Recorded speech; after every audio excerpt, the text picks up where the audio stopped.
agbára àjíǹde wá ṣe àánú láyé mi lónìí wá ṣe àánú láyé mi agbára àjíǹde wá ṣe àánú láyé mi lónìí wá ṣe àánú láyé mi.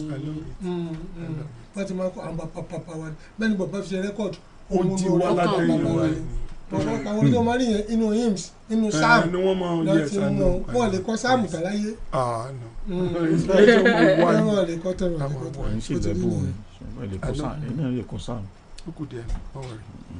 kọ́mídà wọlúlu ẹ̀ka rẹ̀. àpòjúmọ́ ẹ̀ka mara rẹ̀. mo kí gbogbo ara lé pé àpò ayẹyẹ ọdún àjíǹde ọ̀pẹ láṣìlókèpẹ̀ comrade Èjìdìran ọmọ lórúkọ mi. mo kí gbogbo àwọn èèyàn láti ilẹ̀ Ìbàdàn dé gbogbo ibi tá à ń ti ń gbọ́ ìkànnì yìí àkójúmọ́ àdẹ́kù ọdún àjíǹde ẹ̀mí wọ́ọ̀sì púpọ̀ ọdún láyé comrade Fẹ́mi Babalọ́lá Ọbàgàn lórúkọ mi.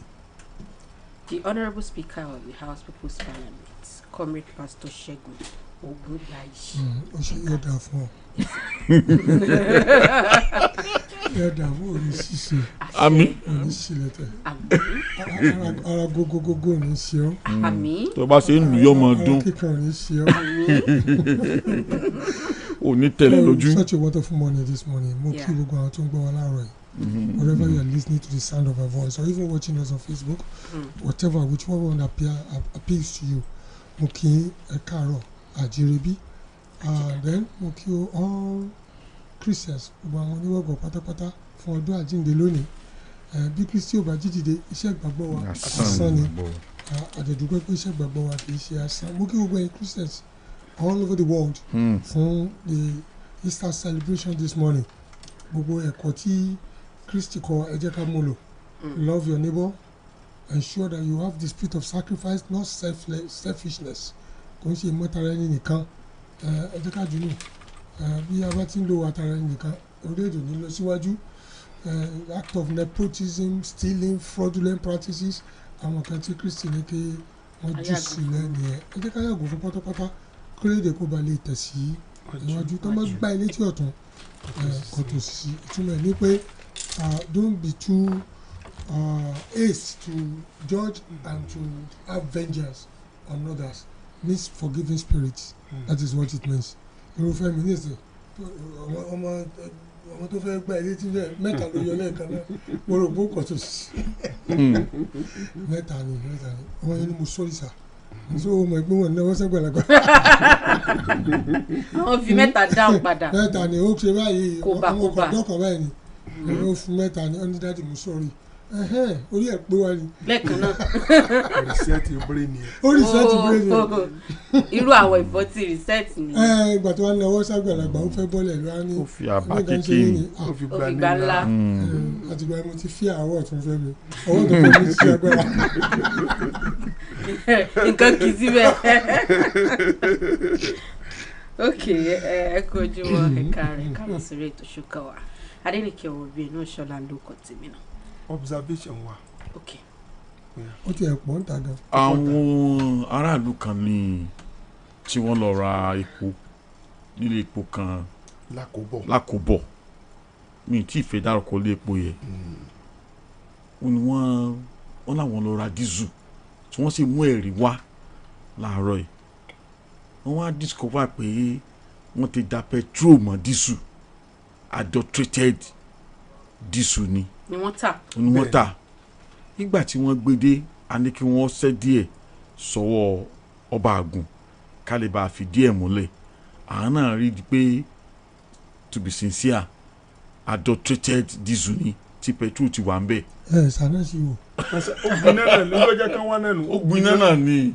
ó fẹ́ kó ṣetán ni. now àwọn yẹn wá padà lọ bẹ̀ láti lọ complain pé torí ọ̀pọ̀lọpọ̀ ti rà bẹ́ẹ̀ tí wọ́n ló lè wọ́n ṣàkóbá complain fún mútọ̀. bẹ́ẹ̀ ni ó lè dáná sunlé. ó lè dáná sọlẹ̀. wọ́n wá admit when I say they admit wọ́n gbà pé àwọn tàdó tètè wọ́n dó wọn padà fún wọn. wọ́n dówó ẹnìyẹn padà. yes. admissibility náà ni kí wọ́n gbà pa wọn. now bó wá ń wò ó ṣàkó pé ẹgbòrú ìjàmbá àti ewu wá ṣé àwọn tó wá jẹ́ epo fún wọn ní filling station yẹn sáwọn ò yẹ wò láti fìdí ẹ̀ múlẹ̀ pé adulterated àbí ọ̀dọ̀ wọn ló ti di adulterated tó fi di àdàlú torí ewu tó lè padà ti díẹ̀ jáde la fi ń sọ bá mi ti fi dáko torí proof sì wà ní tòsí ó wà ní àbáyé. nígbà tó ṣe jẹ́ pé wọ́n agree pé àwọn ṣàṣìṣe àwọn làwọn ta irọ́ wọ́n sì dowó wọn padà fáwọn tó wá complain ṣùgbọ́n àwọn tí ò wá complain àwọn mi ò ní mọ̀ báyìí tí wọ́n dẹ̀ mọ̀ gbalẹ̀ tí wọ́n sì mọ̀ gbalẹ̀ lọ báyìí láti lọ lù. èmi kàn fẹ́ sọ pé ilé epo yẹn àkóbọ̀ ló wà. ẹ mọ̀ sọ jù bá. mi pé àkóbọ̀ tó dẹ̀ wọ́n èmi a ti sọ pé a máa débẹ̀ mo expect pa ní bá mọ́tò ń bẹ̀. kọ́lọ̀ wo ni. ṣé bẹ́ẹ̀ kọ́lọ̀ wo ni. mọ̀ ṣé kọ́lọ̀ ó wà ń tà. kọ́lọ̀ wo ni. ti mọ̀ pé kìíní ẹ̀ bó ṣe rí gan-an nígbà tí wọ́n ti ní wọ́n ní gbogbo ṣé ibi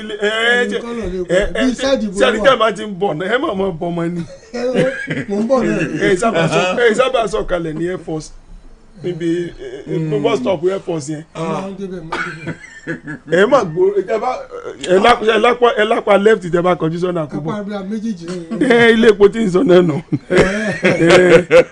apá méjèèjì nílé epo wà. irọ́ apá méjèèjì ló wà ṣùgbọ́n ọ̀pẹ́ yẹn ti mo sọ o irọ́ mo sọ o ohun tí mo sọ ni o mo nígbà tẹ dé air force ẹ wà náwó ọwọ́ left yẹn báyìí. left ni ibi left yẹn náà ibi náà ló ń ṣàlàyé náà ibẹ̀ náà ló wà ṣùgbọ́n àti sọ wọn pa dọ̀dọ̀ wọn láàárọ̀ yìí o èmi ò expect ká bá mọ́tò ń bẹ̀ o. kí ló dé. yà ẹ lè mọ tarọ́ fáwọn èèyàn okay wọ́n ló ti ẹni tó gbé wá gan sọ pé báwọn ṣe dà báyìí engine gbiná. explosion ṣẹlẹ̀.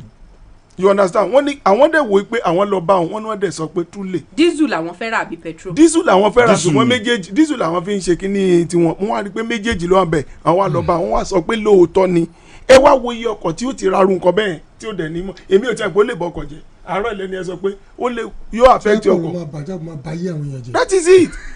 mo lẹ́kọ̀ọ́ ọ̀rọ̀ tẹ́ ti sọ pé ṣé ẹ ti mọ́rùn kan bẹ́ẹ̀. destroy your life is destroy kí ló tún kù mọ́ ọmọ abayé àwọn èèyàn jẹ́ nínú àwọn. ọmọ ṣe o. sẹ́rí Fẹ́mi mo sọ kí ni ká pé we are never protected. kò sí. we are too exposed. ó ti pọ̀ jù. tẹ́mọ̀lẹ́ yẹn wà too exposed. kò sí ààbò fún wa. kò sí ààbò fún wa rárá from anywhere. I said it in my own area. ṣé n gbọ́ mo gbé kẹ́gì 3.5 litre lọ 5 litre náà tá a lọ 3.5 litre. wọn tán pé nìyẹn. ọ̀gá tí mo sọ báyìí ni 3.5 litre ní kẹ́gì nígbà tá a tà tán 5 litre lórí ìdì lórí kìíní how come this is 5 litre. wọ́n ti yín kìíní ẹlẹ́ni wọ́n ti adjust nílẹ̀. à ń san owó tó wọ́n. láti fi ọjà tó wọ́n. that's criminality. òṣùwọ̀n èké ilẹ̀ tó ń lò. So that's why I say we are not protected. Where is government? Where are the tax force? Where are people that were concerned with our standard organization? Where are they? Who is protecting Nigerians? Who is protecting us? I don't protect you. Ṣé ipa àgbé báyìí? Àgbé o. Now, and people are selling adulterated oil. Diesel. Pé petrol 1,300 nanta. Wọ́n lè ta diesel ní 1,800 something. So ó easy fún wọn láti rọ diesel láti rọ petrol mọ́ diesel kó ba lè pọ̀ not minding the damage or the hazard tó máa faraàlú. These are criminal activities but who is protecting us? àwọn tó lọ tó gbowó tiwọn torí pé wọ́n rí nínú àwọn tí ò ní torí pé ìjàmbá ṣẹlẹ̀ làwọn gan fi lọ wọ́n dẹ̀ sọ fún. so many people have bought it already tó jẹ́ pé wọ́n dẹ̀ ti lọ ní anything can happen to them. so wọn fẹ́ máa so báwọn ṣe maximize profit tiwọn ló wà lọ́kàn tí láì mọ effect tó máa ṣe lórí àwọn ẹni ẹlẹ́ni. so it is quite annoying the same thing bẹ́ẹ̀ lọ jà náà fún ẹ̀rẹ̀ lùbọ̀ wọ́n ti dá kíní mọ́ wọ́n ti mix ilé mọ́ wọ́n ti ra àkàrà wọ́n ti mix èrì mọ́kàrà I mean so many things are happening in this country that we are never protected. but a ní CPC consumer protection. SON ní kọ́. Standard organization for Nigeria. FCC consumer right protection kọ́. pàgbẹ́ tí táwọn èèyàn bá ṣiṣẹ́ where is the government what is the government doing to protect its citizens? And gbàtà fún yín mandate the first thing tẹ́ sọ o ní pé you swear to protect lives and property. Are you protecting lives and property now? We are too exposed ẹ kàn pa àwọn èèyàn dànù bára nǹkan báyìí adulterated in biscuit àwọn ọmọ rà ní kíní bẹ́ẹ̀ ra toothpaste ìrọ̀nù ẹ̀ and we have standard organization. but ẹ mọ kíní kan pastor mi ìrò bóyá organization kan wà tó ń check ilé epo wọ́n ní task force láàrin ara wọn NDP kìíní committee ọkọ̀ wọn gan-an kò tó pè lẹ́nu dáadáa. ó yẹ kó wà irú tá a sọ ó yẹ kó ti débẹ̀ báyìí láti lọ wo nǹkan tá a sọ. wọ́n lè débẹ̀ because they are eating from it mọ́bọ́ débẹ̀ gan wọ́n fún ọ lówó kúrò ni táwọn ti fìyàn sí task force ibi ìjẹ́ náà fi wọ́n sí. kó máa gbowó kiri. ibi ìjẹ́ ni nígbà tó ń gbàjọ ni. owó àjọ ni ẹgbẹ́ tax force ni mi o owó àjọ náà lọ gbà. So I don't know you see are we really being loved by our government? Do they care about us? ṣé life wa matter sí wọn. Do we really matter to them than kan gba vote wa? This is criminal. I'm telling you, when anybody fails in his or her responsibility, that person is not worthy to be counted as anybody responsible. The responsibility ni now. Hello. Okay, treat we have been totally dehumanized. Dehumanized in the sense that we have been relegated to the status of animals. Animals ni wa kò sí nǹkan mi. Bí ẹranko tí ó lè fọ́n, tí ó lè sọ̀rọ̀, tí ó lè lùgbèjà. À ń fọ́n. Fọ́n tí wọ́n sì ṣẹ́ṣẹ́ fọ̀ fọ́n. Kí ló mú jáde? Tí ó mú kankan jáde. It's like making a noise. It's like making a noise. Tá a bá fọ̀ ẹ kó mú nǹkan jáde ni. Unreasonable sound. Ṣé ń gbọ́? Is a noise. Ariwo lásán. Unwanted sound is a noise. Sound they make tí o ní meaning tí o achieve anything is noise. Ṣàkà wá ń pariwo lásán. Ọwọ́ gbogbo ajá gbégbà tó yẹ kó jù bẹ́ẹ̀ lọ. Ajá bá gbó. Ṣé o máa ní gbogbo ajá tájá bá gbó? Ó ti signal wọ́n ní àmúlájá lè. Táwọn kan tó ṣe wù ọ́ àwọn ọ̀bẹ wọn o. Kò ní dídí nǹkan bíyà ọ̀dọ́gì wọ́n gbọ̀ tí ó dùn. Gbogbo ẹ̀ ní mini. Tábà ànulé tó bá gbó níta tábà yọjú wò ta àmì pé intruder ti wọlé ó ní mini. Ajá kan ní mini ju ọ̀pọ̀lọpọ̀ àwọn tó wà nínú ipò lọ. Tó wà ní gọ́fìmẹ̀ntì. Ajá dókè lọ. Akitbo 88.7 FM. àti ṣetán gbogbo ẹgbẹ́ ẹlẹ́jà o gbogbo ẹgbẹ́ ẹlẹ́jà. Association of Smoking and Flushing Feed Seller of Nigeria ẹgbẹ́ ẹlẹ́jà ìṣọ̀kan ní tiwa. gbogbo ẹgbẹ́ ẹlẹ́jà Ìbàdàn gbogbo ẹgbẹ́ ẹlẹ́jà Ògbómọ̀ṣọ́ gbogbo ẹgbẹ́ ẹlẹ́jà Ọ̀yọ́ gbogbo ẹgbẹ́ ẹlẹ́jà Òkè Ògùn gbogbo ẹgbẹ́ ẹlẹ́jà Ìbàràpá. ẹrẹjà ẹjẹjà ẹtẹjà fowó ẹja tọmọ kó lè sun rere káyéjà. èrìnwó mi kọ̀wéjà ìyànsípò àtìgbàwé ẹ̀rí olórí kọ̀ọ̀kan ní gbogbo sóònù pátájákèjádò ìpínlẹ̀ Ọ̀yọ́ fún àkójáde ayẹyẹ ọdún ẹgbẹ́ wa tọdún yóò tún sàrọ̀ ọ̀tọ̀ níbi tá a ti máa fún gbogbo olórí ní sóònù kọ̀ọ̀kan níwèé ẹ̀rí ìyànsípò. wọ́n jẹ́ kó di mímọ̀ pé gbogbo olórí tí ò bá ti darapọ̀ mọ́ sóònù ẹ̀ kó tètè darapọ̀. lábẹ́ alága wa Mrs. Alimat Àjọkẹ́ Ọláyíwọlá àti gbogbo ògbìmọ̀ wọn lápapọ̀. April 16 làjọ̀dún òwáyé ọjọ́ àlàmísì ní gbàgbàgbàgán la mọ̀ pé ó lè bàdàn. aago 10 àárọ̀ lè tó bẹ̀rẹ̀. níbi tá a ti máa gbàlejò àwọn èèyàn pàtàkì. olórin wọ ọjọ́ náà Salawudeen Aliu Akínyẹmí Ajíjọlá olórin Alhaj Dr. Abdulrahman Oríyọmí Hamzat aláṣẹ ìkànnì Àgídìgbò sì máa gba gbogbo èèyàn lálejò. ẹlẹ́jà yíyan dídì àtẹlẹ́jà tútù gbogbo ẹgbẹ́ ẹlẹ́jà. gbogbo wa lájọ ní bẹ́bẹ́ ìsìlámù. asalaamu aleykum múmìnì múmìnà ọ̀dà àbáhùn àsìkò ti tó fún gbogbo àwa mùsùlùmí láti pàdé ní yídì géètì ńbàdàn ní gbogbo ọjọ́ Wednesday aago 7 àárọ̀ làdúrà ń bẹ̀rẹ̀ fáwọn tí ń wojú ọlọ́run fọmọ aago 8 ní tàwọn olóyún tí wọ́n ń bẹ lọ́n kí wọ́n sọ nírọ̀rùn aago 9 láwọnú àgbà àràgbà àdúrà àsàlátù láì wọlé pẹ̀lú àwọn àfa ńláńlá. àṣẹ bẹ́bẹ́ ìsìlámù àtúbọ̀ máa fẹ́ lẹ́lẹ́ o bẹ́bẹ́ ìsìlámù àwọn àgbà tí gòkè lọ. ilé ńlá gbọ̀ngàn kan tí ó gbàlejò gbogbo ìṣe gbogbo ìwà gbogbo ẹ̀bùn mọ́kàn àtàkùn ní mara gbogbo wọn ó di wọ̀ nínú ilé kan tá a pè ní ilé ńlá kó tó dásìkò yìí láti máa ń ráwọn ìṣẹ̀lẹ̀ tó tọ́ tó lóyìnbó ń pè ní reality show ṣùgbọ́n tí kò sí kankan tó jáde lédè Yorùbá ìdí ni báwọn ọ̀jọ̀gbọ́n ṣe wòye bó ṣe ń lọ ṣe àgbékalẹ̀ ilé yìí tá a pè ní ilé ńlá ọ̀pọ̀ ni òmò pò ń lẹ́bùn kan àbó míì tó lè sọ di gbajúgbajà láwùjọ ó dìgbà tó bá darapọ̀ mọ́ wọn nínú ilé ńlá ǹjẹ́ o lè bá jòjì gbé nínú ilé kan fódìdí ọjọ́ kan láìsí gbọ́n mi sí omi ò tó ète wo lẹ́nìkan fi lè lé ọ jáde jáde nínú ilé ńlá tí ó fi wá kó èèyàn mẹ́ta péré tí ó yàn yọ. ipò kẹta ó gba 5 million naira. ipò kejì ó gba 10 million naira. nígbà tí ipò kìíní ó gba 25 million naira. tí ó sì tún gba contract sinimá mẹ́ta. tó o bá fẹ́ kópa nínú ilé ńlá 1,500 naira péré lówó fọ́ọ̀mù. kàn sí wẹ́bsáìtì www.ilenlashow.com. o tún lè pe nọ́mbà yìí fẹ́kùnrẹ́rẹ́ àlàyé 0916-961-8449. ilé ńlá ilé àkómọjọ tòfin tí ó fààyè gbàgbàkúgbà.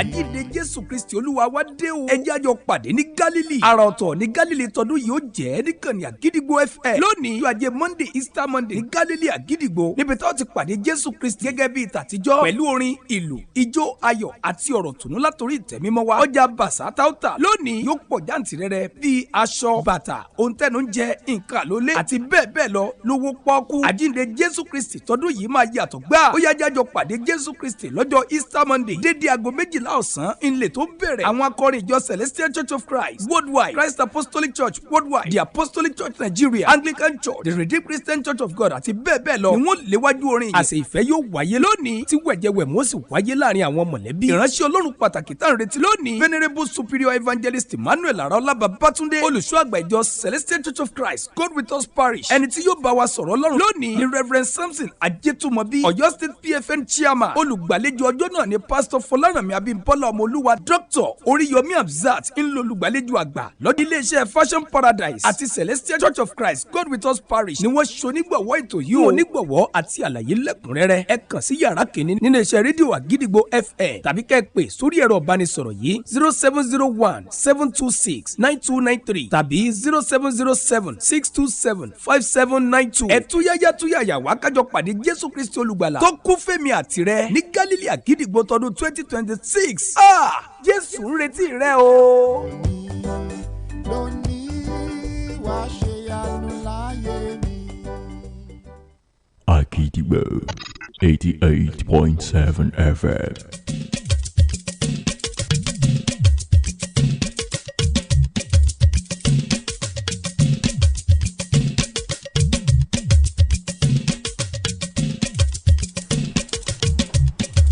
honourable speaker wọ́n ní kẹ́ẹ̀gì yín bóyá o ti kẹnu. wọ́n ní kẹ́ẹ̀gì mi kẹnu kẹ́ẹ̀gì mi ò kẹnu tí mo gbé lọ. tẹ́ ẹ gbé lọ.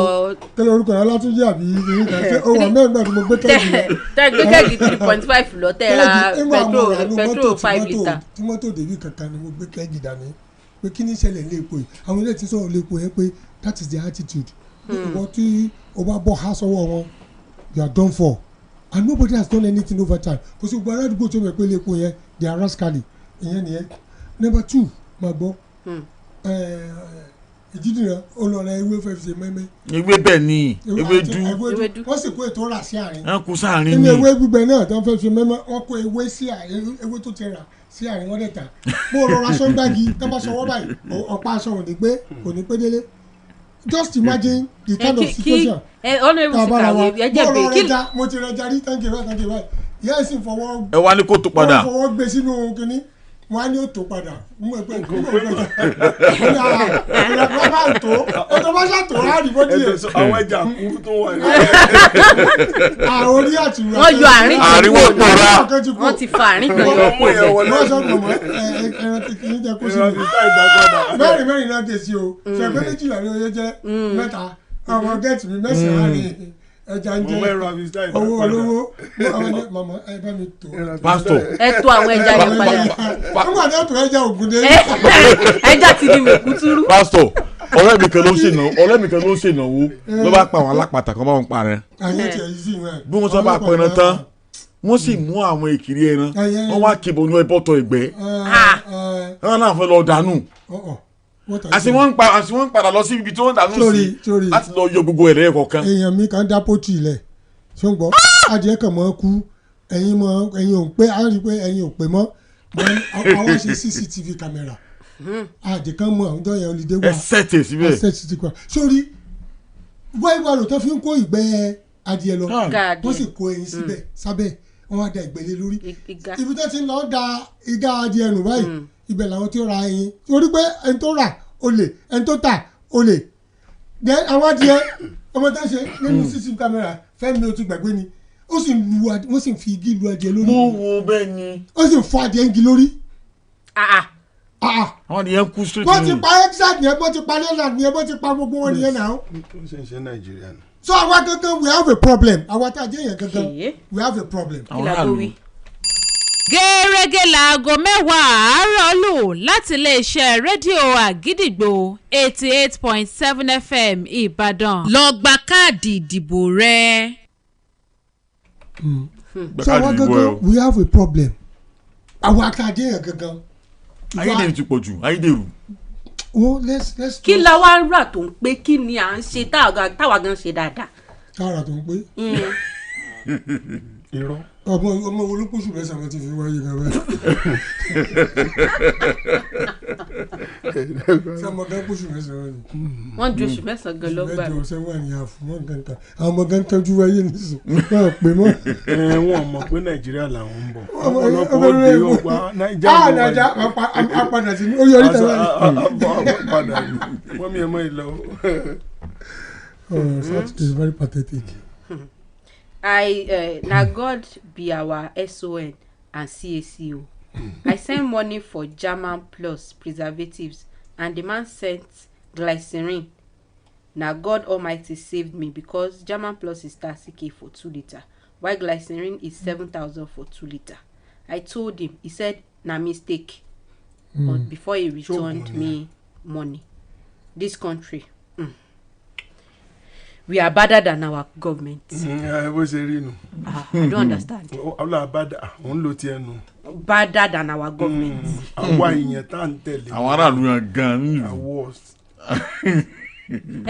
irú wa náà wà ní irú ìjọba ta nínú. bẹ́ẹ̀ni.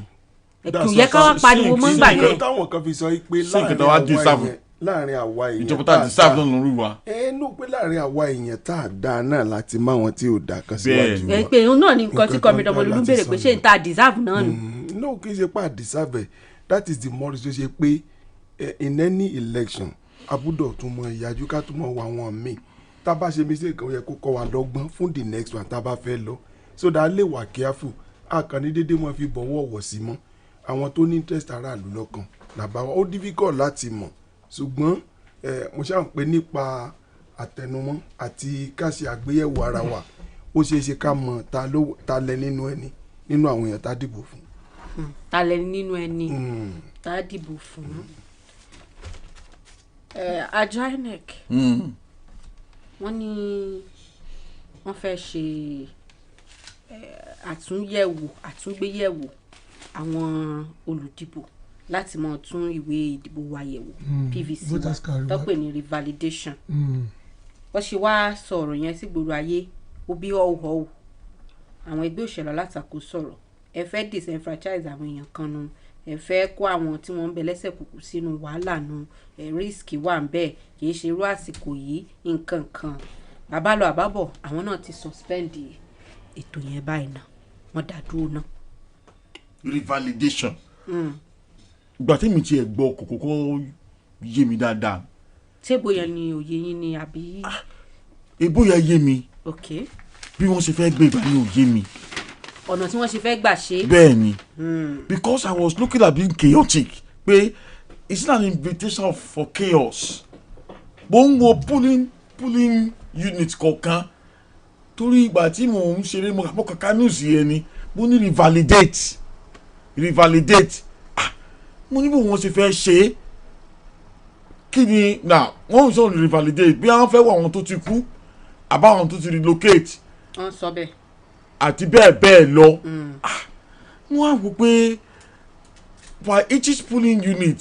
wọ́n ní àwọn fẹ́ fi ṣe removal of null and ineligible now deceased non-Nigerians underage multiple registrations nǹkan kan bá làwọn fẹ́. tí wọ́n fẹ́ fi díẹ̀ nìyẹn if that should be the cause tí wọ́n fi rò pé àwọn fẹ́ revalidate mo wo timing àṣìṣe àsìkò yìí ni nílẹ̀ ìgbọ́n wọn pé ṣé ijó àjò lèyàn máa ń rè kánná ni. àjò ti dé ni. àjò ti dé abàmì o àjò ti dé o torí because it's less than a year to election. ẹgbẹ́ àwàdúrà ọjọ́ tẹ̀ ká yẹn. it's less than a year. lójú olóṣèlú election ti dé lójú aráàlú yẹn gan aráàlú kan ti ń wọ́n mọ̀. ẹ ṣe bí wọn ara àmúralẹ̀ náà ni. èkó wá ṣe irú àsìkò yìí.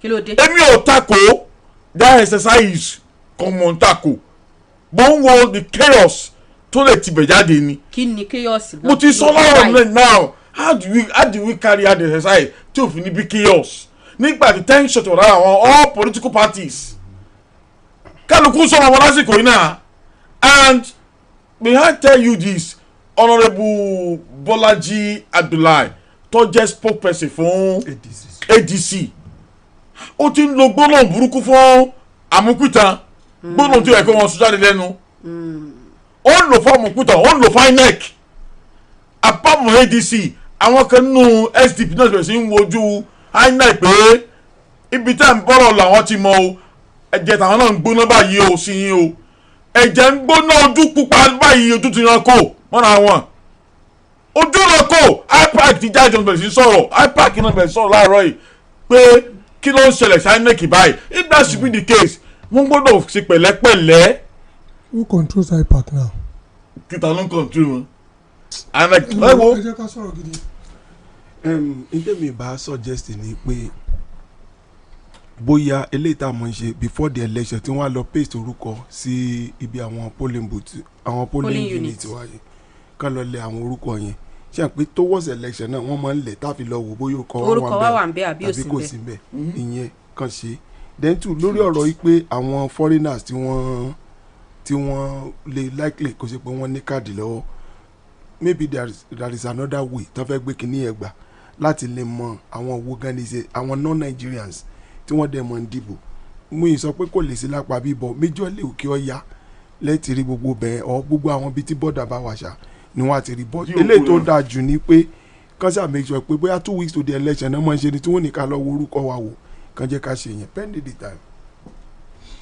Sherry, effective communication is the pillar of good governance. Effective communication. The pillar of good governance. And if the communication is not effective, it can be misconstrued, only when misinterpreted. Shengbo, and other leads in misinformation.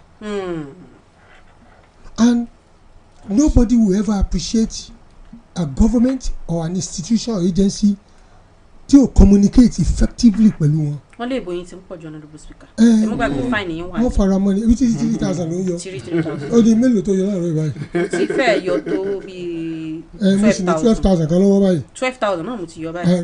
n kò lẹ̀ n kò lẹ̀ wá wá lọ tán kí n máa rìn kí.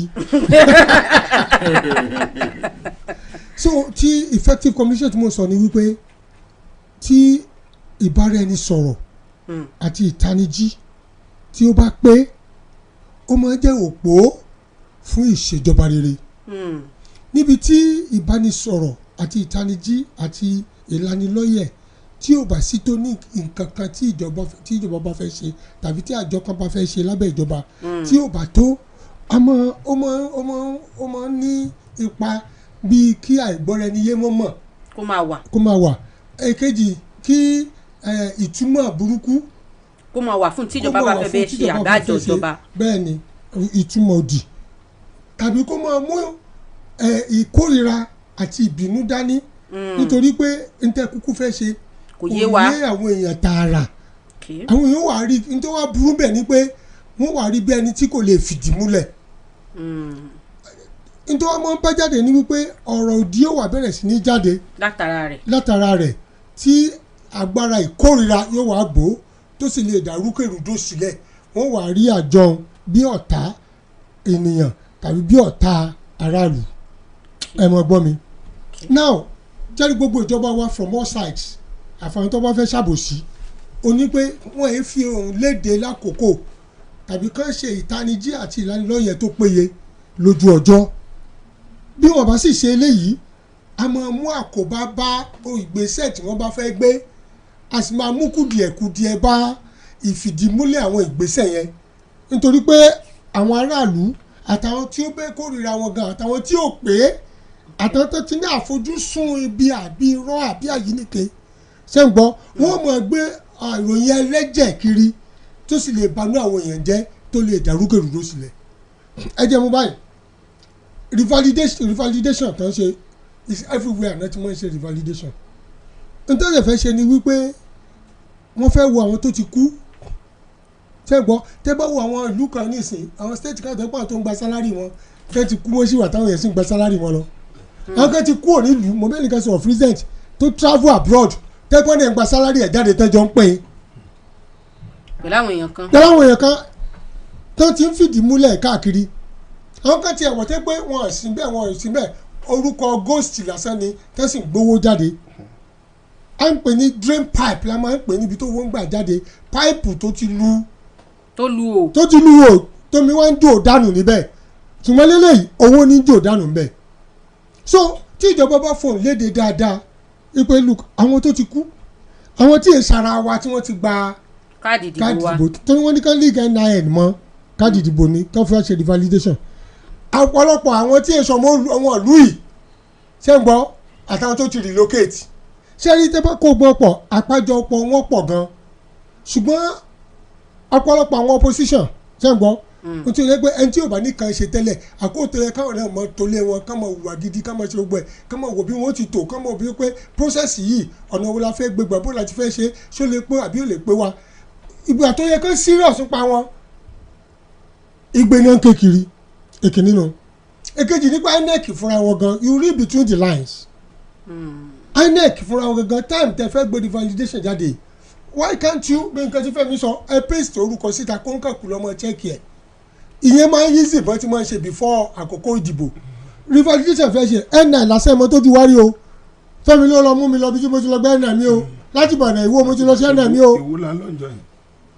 a fẹ́ ṣe sim registration lásán ẹ̀mọ́ wàhálà tó fún wa o àwọn kẹtù wọ́n tún sọ́dọ̀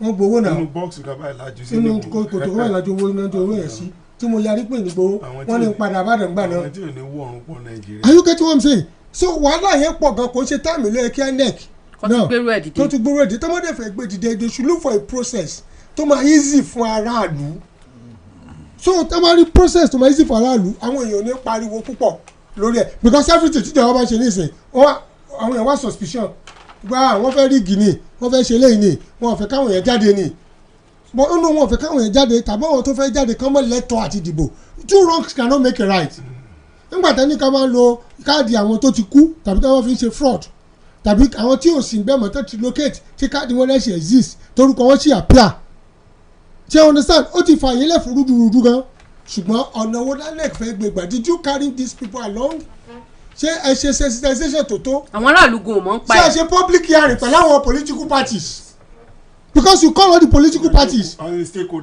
stakeholders. àwọn lẹ́wọ̀n àbá sọ pé nǹkan báyìí báyìí la fẹ́ ṣe kọ́lé kò give suggestion wọn how do you go about it you cannot just come unilaterally like a dictator kẹ̀kẹ́ gbẹ́ni ti jáde pé nǹkan tá a fẹ́ ṣe this is a democracy so INEC should be very very careful about the way they do things and the way they go about doing things the way they do things and the way they go about doing things it's germane they must watch out for that or else it will fall back on the ruling class and the government of Bola Ahmed Tinubu wípé wọ́n ní ulterior motive ni and that is what táwọn opposition say now let me come on IPAC who is IPAC has not been effective for a long time wọ́n máa fi pressure group lọ́pọ̀lọpọ̀ wọn ẹ mọ̀ bọ́n ti ṣe ní state náà tí wọ́n pressure government tí wọ́n gbowó jáde tí wọ́n ṣe gbogbo ẹ̀ jáde tí wọ́n máa ṣe gbogbo ẹ̀ then one àwọn party tó pẹ́ èèyàn kan ló máa jẹ́ women leader ló máa jẹ́ youth leader ló máa jẹ́ ọgbẹ́ wọn ní ọ́fíìsì. ṣé o understand tí mo sọ I have been part of IPAC before and most of the funds tá a bá sọ̀rọ̀ báyìí wọ́n máa pariwo ni because of ìjẹkújẹ àti pressure group tó fi ń ṣe owó náà fi ń wá. So IPAC is a pressure group to me all along mi ò rí impact wọn and they are supposed to be an advisory council but do they normally advise they don't advise say but they revolt they pressure that's what they do so èmi ò count àwọn yẹn kún anything tí wọn even on the state level I been a PRO of IPAC for 2 times and I know what to obtain step back for suggestion owó náà ní tábàdé gbowó tán àrùkù sanka ní. ẹni wọn ní tábàtẹ̀ fẹ́ validate ṣáà lè ṣe lọ́nline ni tẹ́ pé yóò kàn gbọ́ online ẹ̀ sì kàn fi ẹ̀ náà yẹn ẹ̀ sì ṣe yóò dẹ̀ wà seamless. tẹ́lẹ̀ tó ní wọ́n ṣe online ẹ máa gbọ́ tó dùn mí jù when Abdullahi was talking ṣẹ́gun àbúrò ṣe pé the validation yẹn I want to be serious about this káwọn ẹ̀dẹ̀ wà sensitive only the validation yẹn kò lè ṣe gbogbo àwọn villages yẹn tí ò sí kíní bọ́ọ̀lù ti fẹ́ ṣe ẹ̀yin lẹ́dẹ̀ sọ pé yí transmission ṣe é ṣe ní gbogbo every nook and cranny nísìnyí wọ́n sọ the validation ẹ̀ wá ní gbogbo villages yẹn ICT báwo ni wọ́n ti fẹ́ ṣe àwọn villages tí ò ní network tí ò ní kankan now nígbà yẹn ẹ̀dẹ̀ ní network wà everywhere why do they speak with two sides of their mouth. nígbà tí ẹ ṣe yí transmission ẹni everywhere ló wà kíní kan nígbà tí ẹ ṣe the validation ẹni kò sí kíní ní o lọ́nà tí wọ́n ṣe networking torí pé kò favour wọn. you see àwọn kan náà confuse àwọn ọmọ Nigerians because politicians are too self-centered. ó kálukú roko àti APC o àti DDD àti DDM àti PDM gbogbo roko sọ́dọ̀ ara wọn ni wọ́n dẹ̀ ní gbà kí nǹkan work tó dẹ̀ rí mo dẹ̀ sọ fún ẹ Fẹ́mi tó bá fẹ́ẹ̀lì kò ní lóò fẹ́ẹ̀lì yóò ní ẹ̀wọ̀n tó fún mi. wọ́n fẹ́ẹ̀lì wọn ni. tó bá pass yóò ní ẹ̀wọ̀n tí mo gbà. and in politics the more the merrier. You can't rule it out. In politics the best game ní pé kí n demarcate ẹ láti rọ́nà lọ. ìwọ ló ní kékeré rí ẹ demarcate. that's speciality báwo mo ti fẹ́ kó yànjọ tó bá demarcate the other person in politics. wọ́n ti ṣe nìyẹn. tí parí kẹrin kò bá bàjẹ́ tọ́mọ yìí lè dùn. tó lè dùn. àwọn obedient ní àwọn fẹ́ ṣe protest fún INEC hashtag occupy INEC protest. ọ̀hún kẹ́ni. lórí ọ̀rọ̀ INEC wọ́n ní INEC lemọ́lemọ́ wọn ti ń pọ̀ jù. wọ́n ní commission yẹn is now becoming the arbiter, judge, accuser and defender at the same time. wọ́n ní major issue àwọn ni pé INEC ọ̀nà tí wọ́n ń gbà báyìí láti disenfranchise àwọn opposition láti kàn bá àwọn ayé àwọn opposition jẹ́ nǹkan ẹyọkan tí wọ́n ṣe. The people are really angry. Which people? The people. Which people are you representing? People of the obedient movement. àwọn yẹn máa sọ pé wọ́n angry. Which people? àwọn yẹn sọ wọ́n ní àwọn yẹn bínú Nigerians bínú which Nigerians are angry. And they have planned to show their anger by coming out. Let them come out. If it is not peaceful. ṣe ni protest ẹ̀mí ọmọ nǹkan tó wọ́n ṣe protest dà o please obedience should be very careful. Protest is not. Are you really obedient? Don't you have the rule of law? Because when there is a rule of law, when there is a process, and you say you are not following the process, and are you really obedient? wọ́n ní ká INEC ti ń pọ̀ jù. Bọ́n tí Bible sọ, ó nígbà tá gbogbo ìgbọràn ṣe lágbèsè gbogbo ìgbọràn. That's what the Bible says. Now, èmi ò mọ nǹkan tí wọ́n sọ protest dà. If protest is a fundamental right, you don't use your fundamental right to frustrate the citizen. Because APC also but àwọn ọmọ ìgbà gọọmenti àwọn náà ṣe protest kẹ́ni gàlẹ́ fáwọn ẹ̀mí parking báyìí náà tí Pastor Tunde Bakari if I remember very well táwọn náà join wọn. Now you don't begin to use the instrumentality of protest láti mọ champion láti mọ wú emotion àwọn aráàlú who are not adequately informed. Now raise issue bẹ́ẹ̀ nísìnyí ìjẹ́ wọ́n cite instance kẹ́tí INEC ti jẹ́ accuser. A practical case because good people ẹnìkan accuser ẹnìkan judge ẹnìkan prosecutor now you cite a good practical instances bí báyìí o bí ó sì wà news bí a kò sí mbẹ́ mi wọ́n lè sọ o INEC ṣe accuser o wọ́n ṣe judge o you do those begin to pick. ṣe ọ̀rẹ́ dc nǹkan. kí ló ṣe lè yé wọ́n di list wọn did they follow due process. kí ló sọ lè yé alors ẹja kí party they follow due process. ó dà pé lórí you must come to equity must come with clearance ẹja face ara wa ọmọ wa sí kíláàsì ó fẹ́ lè kí lórúkọ class assessment àbí kọ́ni máa pè continuous assessment kò ní sí kò ní kankan ó wá fẹ́ẹ̀lì ó gba 30 nu 60 normal exam tásì ògbédébì kankan ṣé o ní sá ó bẹ̀rẹ̀ sí bú lecturer ó bẹ̀rẹ̀ sí bú system but you have not fulfilled your righteousness báwo lè ti gba party gbàtà ní kéésì lè create solve internally court dẹ̀ sọ fún yín pé ẹ lọ solve internally on both parties. Are you getting what I'm saying? INEC ni ẹ lọ solve internally ẹ̀yin lè gbéra yín lọ sí court dey give INEC has to obey court orders. INEC kò bá obey court orders ẹ tún ní INEC one or less and go and settle your case follow due process.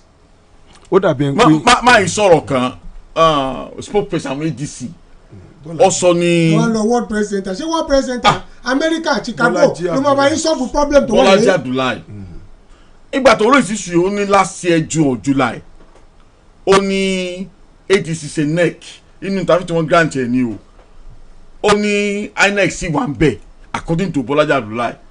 I've thrown back the question to him to INEC ti sọ pé Bọ́lájí Abdullahi ọmọ nǹkan tó ń sọ bó wá challenge Bọ́lájí Abdullahi tó bá lè reply mi láàrin àná mo sọ fún ọ̀hánẹ́sọ ni wípé ìjẹ́sọ́ lè mú lẹ́tà tí ADC fi invite INEC wá sí NEC yé jáde one so they produce acronym letter so they produce orúkọ àwọn INEC official tó wà ní jókòó NEC meeting ibi tí wọ́n ti yan technical committee. Now you cannot just bamboozle the masses in sọ pé ìrọ̀lẹ́ Bọ́lájí Abdullahi ń pa o but you fortify all with fact because INEC tẹ́lẹ̀ ní sọ pé torí pé òun sọ wípé wọ́n yọ orúkọ torí ìkẹtẹ àwọn ADC tí àwọn tí níbi pàṣẹ ní pé issue ADC tí wọ́n raise pé ibẹ̀ ni INEC ti di judge accuser gbogbo ẹ̀ now èmi mo bá wọn mẹ́ẹ̀sàmpù wa ṣé wọ́n lọ fún láṣàmpù yẹn wọ́n fi bẹ́ẹ̀ fúnra wọn o wọ́n fi bẹ́ẹ̀ fúnra wọn àbí. wọ́n pé káàlọ́ tún lé wọn ṣe wọ́n dẹ̀ ti gbéra wọn lọ kóòtù.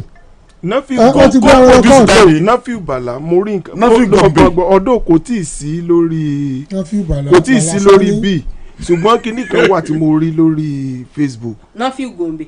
Nafiu Bala mo sọ tí ọ̀nà ni Gombe Bala. ok ADC mo rí nǹkan kan bẹ̀ tó ṣe pé lẹ́tà wà. tó ní pé wọ́n sọ pé agreement wà táwọn jọ ṣe póun lòun máa ṣe vice chairman ní north east fún ADC wọn ò dẹ̀ fóun. eléyìí good mo lọ síbẹ̀ náà ó tún wá tó kù kan ibi tó ti wọ́n ló ti kọ letter of resignation tí wọ́n ló fún àwọn INEC but mo expect pé tó bá ṣe pé DC bá mọ nǹkan tán ṣe irú lẹ́tà tán pé lórí social media yẹn èmi expect kan la advertorial lórí paper ipe òkè lẹ́tà tí bọ̀bọ̀ yẹn kan tó fi lóhùn resign tó lóhùn agree pẹ̀lú terms and conditions táwọn gbé wá o you understand. irú bó ṣe sọ̀rọ̀ sí tó sọ pé lóòótọ́ òun náà sọ ọ́ ní wọ́n promise nǹkan máa fi ṣe national toró owó wà ní òṣèlú gan o especially àti ẹ̀ bá jẹ́ official party owó wà ń bẹ̀ ìlú náà ṣe lè kúrò ń bẹ̀ káyipé irú bó ṣe sọ̀rọ̀ yìí kí wọ́n á sọ lọ́la pé òkè àwọn ò sọ bẹ́ẹ̀ fún because wọ́n ti sọ báwọn sọ ADC ní kò sí ìwà agreement kí wá ṣe yẹn nìkan lẹ́tà tí wọ́n wá sọ pé Nafiu Bala kọ tó fi resign tó lọ mú lọ sáré tó láwọn ní kọ́pì lọ kọ́ fi ṣe advertorial àlùkò ká lè mọ̀ pé ló ti tọ́ ní Nafiu Bala. you should come out with it now. máa ń lọ out in the court. court kan lọ. kóòtù padà sọ fún pé ká padà lọ sínú pàtì náà. injunction. no nǹkan tí INEC ṣe dà so kóòtù ó padà sọ fún wọn náà ní pé ká padà lọ sí ilé wọn. lọ́wọ́ yìí nǹkan tí èyí sọ ni pé Bọ́lájí Abdullahi wọ́n sọ pé àwọn ò mọ̀ sí ọ̀rọ̀ Nafiu Bala Gombe wọ́n wá níṣẹ́ rí ADC lọ́wọ́ tá a wà yìí o gbogbo àwọn tí wọ́n ń sọ̀rọ̀ yẹn gbogbo èmi ní Ishaku Abo tí gbogbo wọn sọ̀rọ̀ yẹn pé gbogbo wọn yẹn APC led government ti lò wọ́n láti destroy ADC wọ́n lò wọ́n ní àwọn believe pé wọ́n wà sponsored wọ́n ní ìdí ẹ̀rí tí Báyọ̀ Ọ̀nànúgà àtòun àtàwọn tó kù rẹ̀ tí wọ́n fi ń celebrate nígbà tí nǹkan ṣàwọn. ẹ mọ̀ bọ́ can I tell you something. mo nà yín mọ́lẹ̀ yín agbábọ́ọ̀lù mo nà yín ṣé kí n mọ̀ jò àfọ̀ àjò tèmi níjó opponent nìyí ẹni wọ́n sponsor ẹnìkan cherry APC a ní gbogbo propagandist tó pọ̀ ní APC a dẹ̀ láwọn specialist nínú kan fọyàn mọ́lẹ̀ kan ṣe gbẹ APC ní lọ́wọ́ tó pọ̀ gan. Are you get what I'm saying? nígbà tá à ń pẹ́ APC ní lọ́wọ́ kílẹ̀ tẹ̀ ń sílẹ̀ yín lẹ̀ wọ́n ní tí tóògì yóò bá lanu alágbá lè wọbẹ̀ why can't you fortify your house. èmi tiẹ̀ fẹ́ kọ́ ẹ wọ́n lẹ́nìkan ló wá balẹ̀ yín jẹ́ kílẹ̀ tẹ̀ yín gbà láyè. wọ́n tiẹ̀ lọ sínú. ẹ̀yin náà sponsor ẹlòmíì in politics pé wọ́n ló máa ní mọ́ọ̀lù. èmi tiẹ̀ expect kan tiẹ̀ lọ sí paper kíní tí mo ní mo rí yẹn kan gbé jáde bí laboratory àpélé òótọ́ nìkan yẹn ṣe. wọ́n kọ word press wọ́n lọ Chicago wọ́n lọ California wọ́n lọ pariwo bẹ́ẹ̀ yẹn. ìṣèjọba mójútó lékè tètè wá wọn èèyàn àwọn electorate tó máa dìbò fún yín bí ẹ wá ń kóra yín jọ sílẹ̀. wọ́n ní àwọn èèyàn kan tí wọ́n òrùkó tó di pé September 2nd ó ní Gombe Nafiu Gombe àkúrò rẹ̀ Bala Gombe òun lọ gba kóòtù lọ okay. September 9 last year mo ń sọ o ní INEC upload orúkọ igun David Mark now almost a week after bó wọ́n sọ pé kí INEC tó upload orúkọ àwọn David Mark I query INEC also. kí ni nǹkan tó wà lọ́wọ́ kí ni fact kí ni evidence because INEC kò sọ̀rọ̀ ní upload orúkọ wọ́n ní lẹ́tà lẹ́tà gbọ́dọ̀ wà. wọ́n ṣe kẹ́kẹ́ wọ́n ṣe gbogbo ẹ̀ àwọn tí bí yóò dẹ̀ raise IPRO so information àwọn gun àwọn gun kí ló Gombe wọ́n raise IPRO ìgbà tí information bá lọ wọ́n INEC máa upload now. information tó wà lọ́wọ́ wọn nù letter of if any other thing now come up. ẹ jẹ́ kan print ẹ̀ jáde kárí pé lótìtọ́ ni that is the reason àti ó ní pé INEC wà ní NEC with ADC ní July last year kó gbé jáde fún wa kárí káwù. How independent is INEC? kápẹ́ mi mo yan INEC chairman tí mo mú rẹfrí jáde lórí feed. wọ́n kú tó lọ́nà gbábọ̀ transport rẹfrí jó. àwa náà ni rẹ ọ̀dọ́ ẹgbẹ́ wa ni wọ́n dì máa káàkiri gbà. ẹ̀yin wá gò. escort ẹ̀gbọ́n yín tó jẹ́ rẹfrí dìbò yín ṣáàtì bó ti bàkẹ́ jẹ́. how independent is INEC? sọ́kọ́rọ́ amend constitution how independent is INEC ìgbà ló máa mú trust deficit yẹ kúrò completely because INEC èmi ní kò lè trust wọn. èmi ló trust INEC o. torí ṣé tá a bá rọ́pọ̀ ní kànjẹ́ o. ẹja òwe àwọn fọ̀rọ̀ àwọn báyìí ẹja òwe àwọn fọ̀rọ̀ àwọn. ṣé tá a bá rọ́pọ̀ ní kànjẹ́ o. at this point INEC gidi kọ́ at this point fún ADC wọ́n ní ó ti dàbí ẹni wípé gbogbo ẹ̀ fẹ́ mọ dáwọ́ dúró báyìí àwọn tí wọ́n jẹ́ àwọn gómìnà kan tí wọ́n ti ń sọ wípé ṣáájú àsìkò pé ó possible kan lo ADC wọ́n fẹ́ lo ADC wọ́n ní gbogbo wọn yẹn wọ́n ti shelve defection wọ́n ní àwọn tí wọ́n jẹ́ àwọn rep náà tí gbogbo wọn wò pé àwọn ò darapọ̀ mẹ́gbẹ́ wọ́n ní gbogbo wọn ti shelve ẹ̀ báyìí mo ń bọ̀ ní ẹja dókè lọ. òkè lọ́hùn. Akitibo 88.7 FM.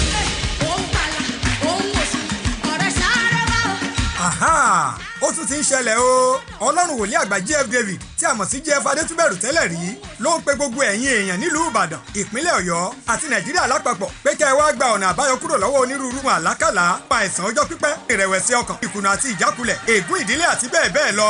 kò tán síbẹ̀ o bí ẹ ti ń gba ìtúsílẹ̀ bẹ́ẹ̀ náà ni wòlíì àgbà GF David tí a mọ̀ sí GF Adétúbẹ̀rù tẹ́lẹ̀ rí yóò máa fún ẹgbẹ̀rún kan ènìyàn tí ó bá kọ́kọ́ dé ní ìrẹsì àti àwọn ohun ìtura mìíràn ní gbogbo ọjọ́ ìsinmi bẹ̀rẹ̀ láti oṣù kejì ọdún tí a wà nínú rẹ̀ yìí. Ibi ìpàdé ni ìjọ ìgbàgbọ́ àti iṣẹ́ ìyanu ti àgbáyé Faith and Miracle International Church tí ó wà ní ojúlé kejì òpópónà Lebanon Club alálùbọ́sà ìyàgànkú nílùú Ìbàdàn bẹ̀rẹ̀ láti agogo 7 àárọ̀.